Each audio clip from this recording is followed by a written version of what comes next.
BRS के कारगुजार सदर केटी रामाराव ने किसान हिरिया नायक को सीने में तकलीफ के दौरान हथकड़ियां पहनाकर जेल से अस्पताल मुंतकिल करने के वाक़े पर शदीद बरहमी का इजहार किया। उन्होंने सवाल किया कि एक बीमार शख्स को एम्बुलेंस में ले जाने के बजाय हथकड़ियां पहनाकर अस्पताल ले जाना कहां तक मुनासिब है। केटिया ने इल्ज़ाम आयद किया कि ज़ेर हिरासत किसानों को जालिमाना तशद्दुद का निशाना बनाया गया और जब किसानों ने इस जुल्म की शिकायत मजिस्ट्रेट के सामने की तो उनके घर वालों को भी धमकियां दी गई। उन्होंने ये भी कहा कि किसानों के साथ इस सुलूक की वाहिद वजह यह है कि उन्होंने चीफ मिनिस्टर रेवंत रेड्डी की हिदायत के खिलाफ आवाज़ उठाई। केटीआर ने हुकूमत से मुतालबा किया कि इस मामले में फौरी इंसाफ फराहम किया जाए और किसानों के साथ होने वाले इस गैर इंसानी सुलूक पर सख्त कार्रवाई की जाए। ఆయన ఎంత దుర్మార్గంగా ప్రభుత్వాన్ని నడుపుతుందంటే గుండెపోటు వస్తే కనీసం వాళ్ళ కుటుంబ సభ్యులకు తెలియజేయకుండా వాళ్ళకు తెలియనీయకుండా ఈ సమాచారాన్ని గోప్యంగా ఉంచాలనుకోవడమే దారుణమైన విషయం।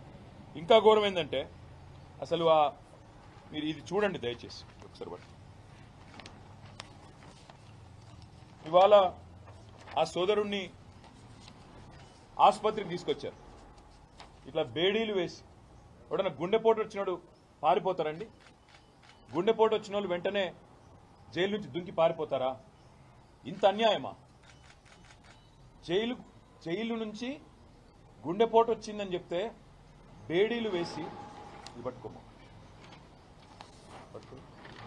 ఇంత అన్యాయంగా, ఇంత అమానవీయంగా, ఇంత సంస్కారహీనంగా, ఇంత చండాలమైన ప్రవర్తన ఈ ప్రభుత్వానికి ఉంది। స్ట్రెచర్ మీద తీసుకురావాల్సిన మనిషిని, అంబులెన్స్ లో తీసుకురావాల్సిన మనిషిని ఇవాళ ఒక పోలీస్ బండ్లో తీసుకురావడమే కాకుండా ఇంకా నికృష్టంగా ఈ రకమైన ప్రవర్తన ఏదైతే వీళ్ళు చేస్తా ఉన్నారో ఇది క్షమార్హం కానే కాదు।